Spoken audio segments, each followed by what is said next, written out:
Tally-ho, Joolz Guides here, in which I wander around London and tell you fascinating facts, and today we're doing a jolly old Beatles tour of London. Broadhurst Gardens, please. Oh, brilliant. That's where all the Beatles stuff started off. Hop in, I'll take it. Okay, tally-ho and toodle-pip, off we go.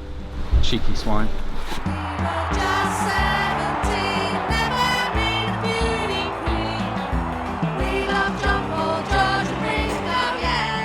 So we're starting our tour here in Broadhurst Gardens, just around the corner from West Hampstead Station. Back in 1962, on New Year's Day, this is where the Beatles came for their audition. They played 15 songs here at Decca Records, as it was then, and they left feeling quite confident, thinking they'd done quite well, and discovered later they'd actually been turned down.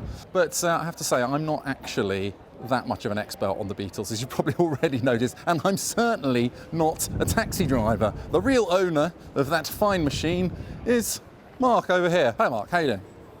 Afternoon. This is where the Beatles story in London really started in 1962. They came here. This was before Ringo, so they brought Pete Best along here for that audition, but they were turned down. This is where they were famously told that electric guitars are on their way out, guitar groups are on their way out. So the guy from Decca, I think it was Dick Rowe that turned them down. It's bad enough going through life with a name like Dick Rowe, isn't it? Let alone being known for being the guy that turned the Beatles down.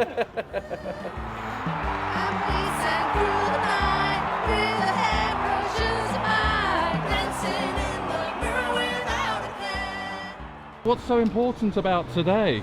Today is the 50th anniversary of the iconic photo on the cover of Abbey Road. Oh, the 50th anniversary? Yeah, 50th anniversary. What time did it happen? It was at 11:35. Oh, right, okay, I'm a bit early. All right, fair enough. If you are a motorist and you're driving through London, don't come down this street like all these people who are clearly clueless. They obviously didn't realise. Here they go, yeah. Yeah, more patient people, very patient, thank you. Oh dear. Yay! That's the spirit. That's the spirit. In the 1800s, this would have just been like a Georgian townhouse on a footpath on the way to Kilburn Abbey. I find it quite amusing that it's so famous for being where the Beatles recorded, and yet the plaque that they've got up there is actually of Sir Edward Elgar. How many number ones did he have? Oh, that's harsh. This wall, by the way, if you're thinking of writing your name on it, it does actually get whitewashed every few months, but that ain't going to stop me.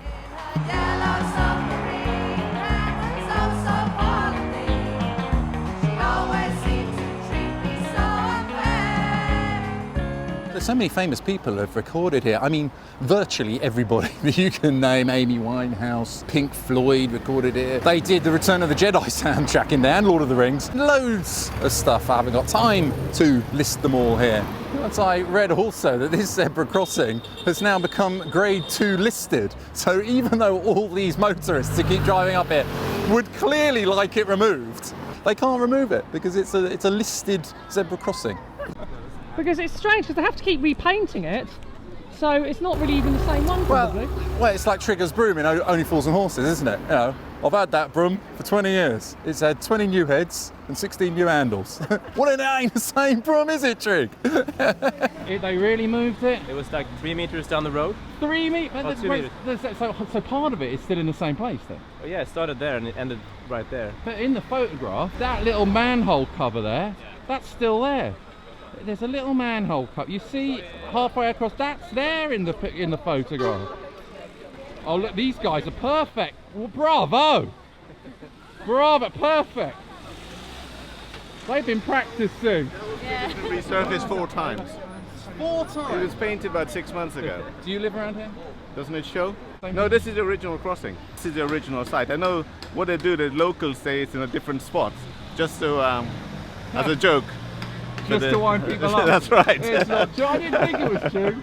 The original sign was there, but it was stolen. Yeah. And on the back of the cover there was another one, which is on that wall there. That was also taken. Was it you? You might as well come clean. There. Come clean. It was you, wasn't it? It's in my flat. It's not like those nice original ones that appear on the Abbey Road album, but Nevertheless, people still try and nick them, and so they're encased in this metal. And McCartney took his shoes off only because it was a hot day, like today. Yeah. There was nothing philosophical about it. Oh, he's got no shoes! There he is! Dad, why do you look like you're drugged out? The poor fellow owned the Beetle, which is the Beetle Volkswagen in the background. He went away on holiday and people kept stealing his number plate. Well, that car now is in the museum, the Volkswagen Museum in Germany. They restored it because the owner parked it there, left it and went away for a few days on holiday. And that added to some of those conspiracy theories about Paul McCartney being dead, as did the dress, how they were dressed. Why would that add to a conspiracy theory?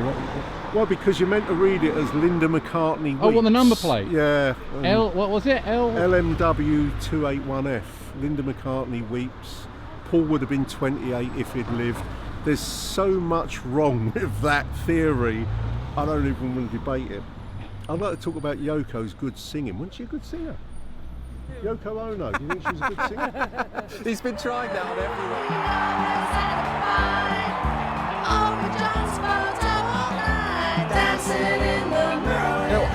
Something that I heard, by the way, is that the London taxi cab has this high roof because it was designed specifically to accommodate a person wearing a bowler hat. Is that true? Close. A top hat. Oh, a top hat. A top hat. Did the Beatles ever wear bowler hats? No, don't be daft. When would you ever see a Beatle with a bowler hat? You ever do that? You got more chance of seeing me growing hair than a Beatle in a bowler hat. I'll show him.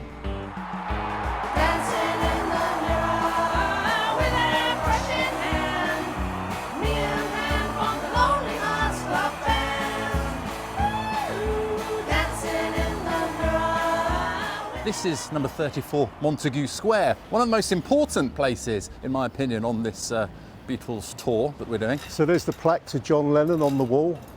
My plaque's on my teeth. That's the only place I'm going to have it, I should think, as my memory. Ringo actually leased this place, had a ground floor flat. They also had the basement as well, in which John and Yoko moved into later when they made their partnership a bit more official. That is famously where they took all those photographs of him and Yoko Ono naked. I think he actually fell foul of the obscenity laws at the time because you could see everything, nothing left to the imagination.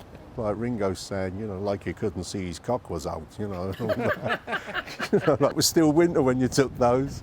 And this, of course, was the scene of that famous drugs bust where Sergeant Pilcher of Scotland Yard came round and surprised John and Yoko one morning. All that news footage of them being dragged down these steps here. And she thought that they were fans, so she slammed the door on them and ran back upstairs. And then I think John looked out the back window and he saw some other plainclothes bloke holding up a kind of like a warrant or like a for his arrest. So he knew the game was up, and he got done for, was it marijuana? She said to John, "John, have you seen Michael Caine?" And he said, you know, he was great in the Italian job, something like that. And she said, "Not Michael Caine, Michael Caine." Jimi Hendrix stayed there as well. Jimi Hendrix wrote The Wind Cries Mary in that building there. But this is what gave John so much problem getting his green card in the States, was the drugs bust that happened here in 1968. So when John sent his MBE back, do you reckon he put it in this box right outside 34? I reckon he sent he answered his fan mail using this very...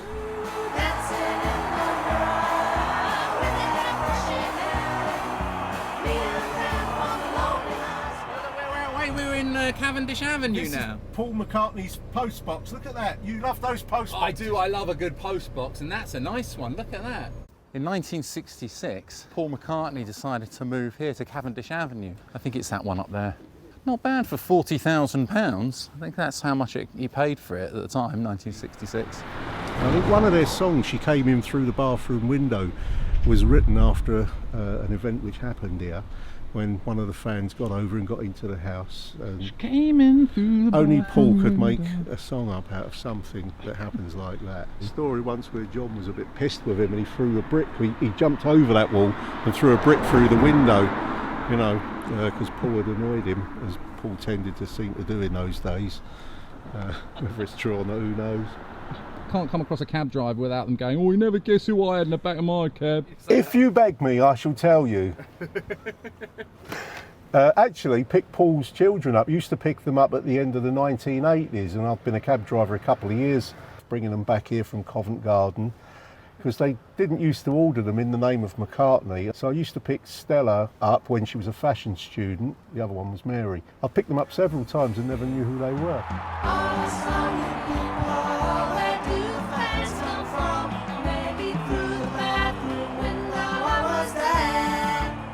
Here at number 112A, Shaftesbury Avenue, is where Drum City used to be. This was a very, very important place in Beatles history because Brian Epstein came down here with Ringo Starr to buy him a new set of drums. The place was owned by a fella called Ivor Arbiter, and Brian Epstein also said, look, can you put the logo on there? And he went, oh, all right then, how do you want the logo? And then this Ivor Arbiter fella, he went, well, okay, he got out a pencil and he went, well, how about this? And he sort of drew this Beatles thing with a T dropping down, which they call the drop T logo. A guy called Eddie Stokes, who had a withered hand, he was a local sign writer, actually did the sign on that drum face. The Beatles over their career had a total of 7 of those drum skins, and one of them, about 2 years ago, the one that they appeared on the Ed Sullivan Show with, sold for over £1.2 million at an auction. And Ivor Arbiter, who actually designed the whole logo, which is world famous now, he got nothing for it either, except the price of the sale of the drum kit. More importantly than that, by the way, the most important thing is that Ivor Arbiter was also the person who brought karaoke to the UK. Yeah. What's your favourite karaoke song? She loves you, yeah. Around there was another sound city where they bought their guitars.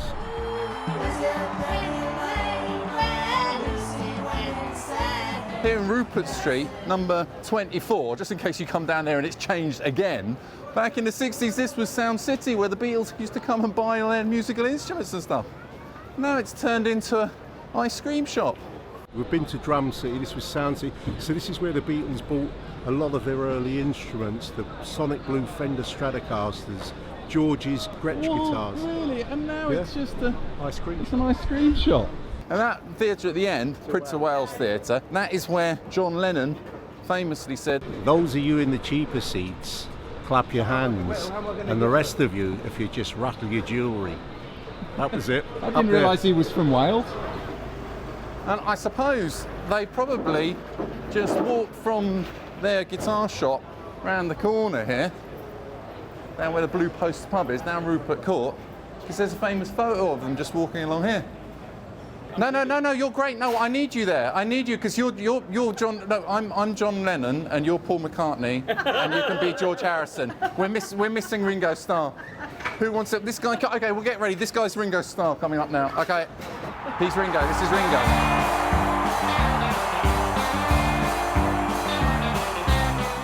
So we're going to Marylebone Station now, where they filmed A Hard Day's Night, and actually, George Harrison's wife, Patty, she was an extra. That's how they met.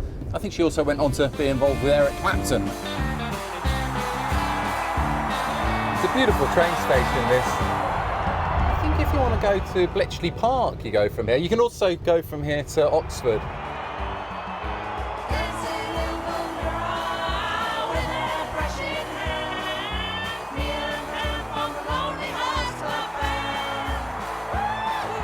Really unchanged. All those downpipes on the wall are still the ones that you see in the film. The Beatles did at one point have an office here when Apple Electronics started in '68. That was up at number 34. And then on the anthology discs, at the start of one of the outtakes of Hey Jude, you can hear Paul singing When I Was a Robber in Boston Place. And this is the street he's referring to. What does Hard Day's Night mean, anyway? It was just one of those expressions that Ringo come up with. Someone would say, you know, how you been, Ringo? He'd say, well, you know, it's been a hard day's night. That's as good as it gets. No autograph.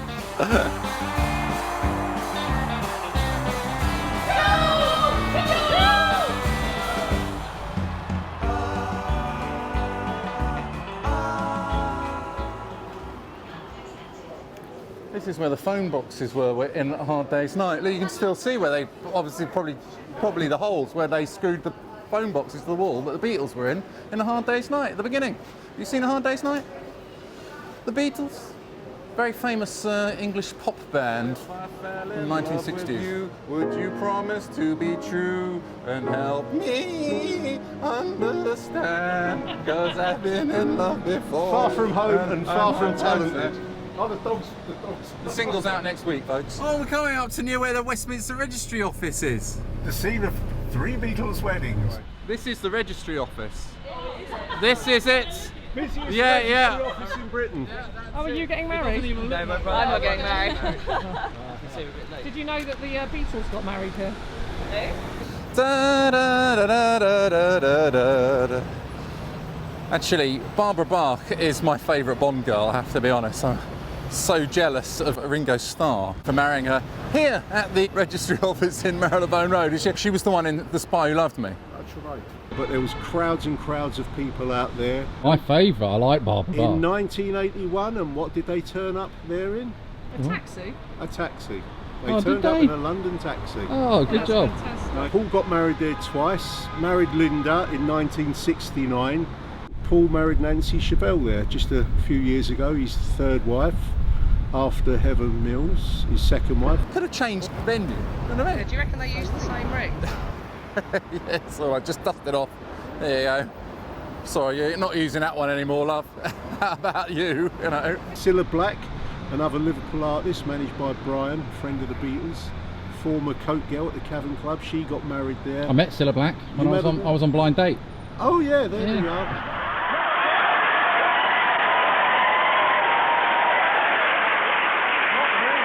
I knew you were going to be trouble number 2.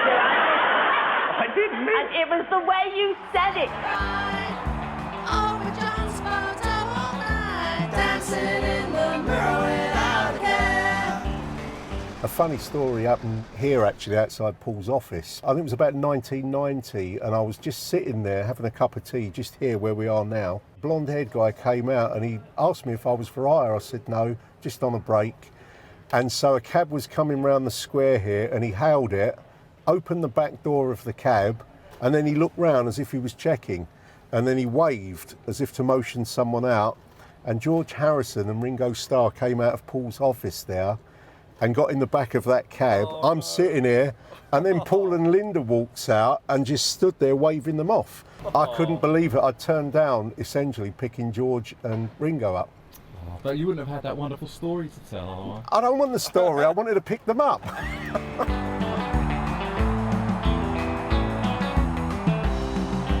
So just coming up here on the right is what was the old Apple boutique, that multicoloured beautiful building that Beatles took in about 1968 on Baker Street. And it was only open for about 6 months. It was just hemorrhaging money. Argument from the neighbours, I suppose. There was the little incident when they tried to promote Hey Jude and they put Hey Jude and they offended the Jewish restaurateur who was next door. He came round and objected because he found that rather offensive, that term. Paul just said it's the title of our new single.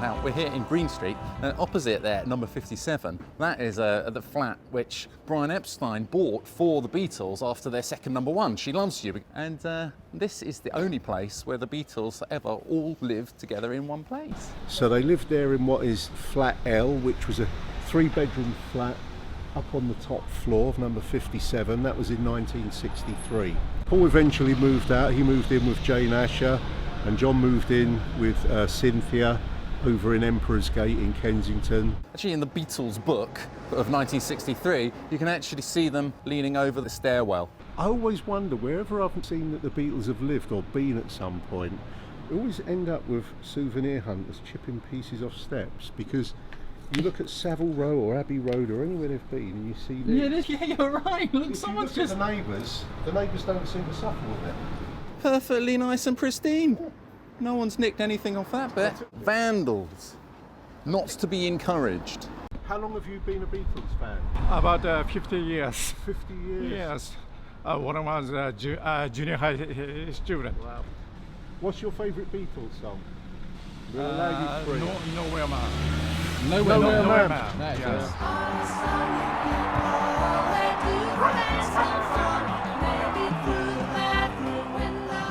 Just here in Manchester Square, opposite the Wallace Collection, is what used to be the Emi Offices. And this was where George Martin had an office. On the famous front cover of the Please Please Me album, where the Beatles are all looking over the banisters, that was taken just inside here, before they knocked it all down and turned it into this beautiful eyesore.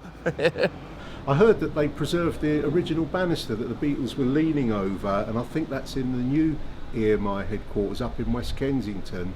They then came back about 6 years later when they're all older with beards, and they replicated that photo on the Blue album covers. Where to, Governor? Wimpole Street, please. All right, jump in.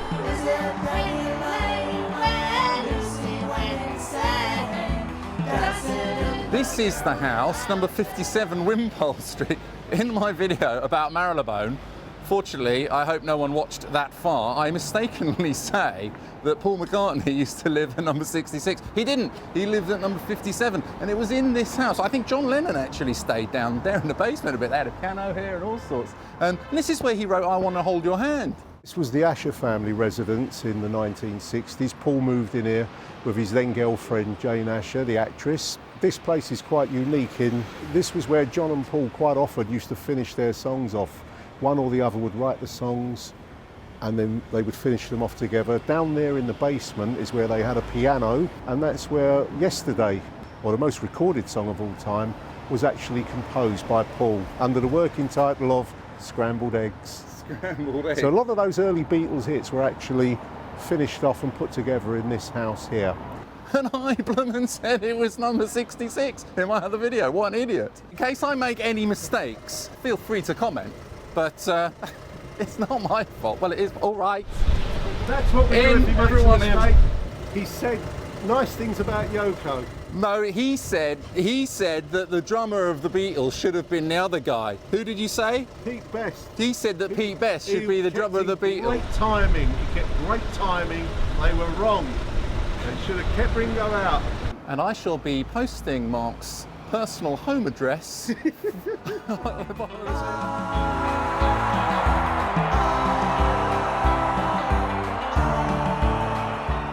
On the 28th of July 1968, a war photographer actually called Don McCullen, he was commissioned to do a set of publicity photos for the Beatles, and they spent a whole day wandering around London, and mostly between Soho and Tower of London up towards King's Cross, and they took some really nice photos in this little churchyard over here.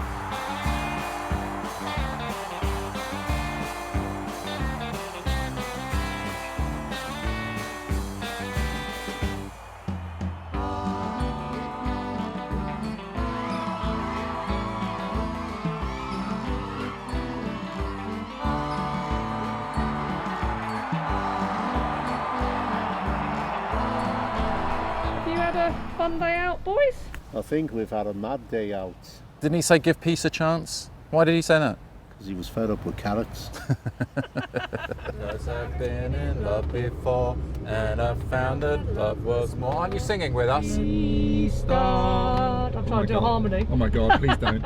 We're down here in Savile Row, which is the final place on our Beatles tour. And I'm really annoyed because when I do my guided tours, I always feel really clever about the fact that I know something about this building, which other people don't necessarily know. But now they've gone and ruined it by sticking a blue plaque up there and everyone knows. So, but anyway, this used to be Apple Records. And that was the famous place where the Beatles did their final live performance. It's just on the roof up there. It was in 1969 and all the locals complained. I think they performed there for like 42 minutes before the police came and closed them down. It was for a documentary, Let It Be. And there's some footage in that film of them playing on the roof, and you can see all the people gathering down here in the street in Savile Row, and there's a police station just down at the end of the road there.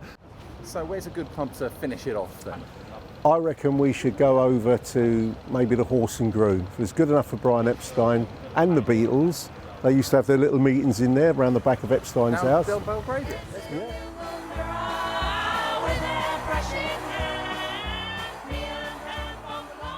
We're here at 24 Chapel Street, which is where Brian Epstein used to live. I heard he used to do epic parties here as well. Didn't he have the launch party for Sgt. Pepper? Yeah, album was the launch here. Party for Sgt. Pepper in 1967. This is also where Brian died, and in August 1967. Brian's secretary went in, and up there on the first floor was his bedroom, and that's where his secretary found him. Oh, that's sad.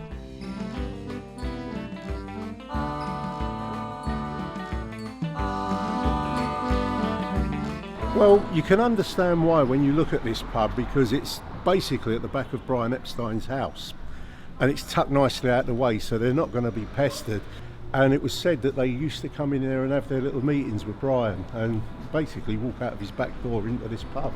Cheers, Mark. Cheers, everybody. Thanks for watching. If you enjoy my videos, don't forget to hit the subscribe button. And if you want a private guided tour of London with me, you can head over to my website, joolzguides.com, where you can find out more about me and even make a donation if you like. And if you want to get in touch with my sister, who wrote this wonderful song about the Beatles, that's Little Lost Lou. Head over to littlelostlou.com for her music. And if you want a guided tour of London's Beatles scene, contact Mark Myers on his Facebook page, Beatles London Yesterday and Today.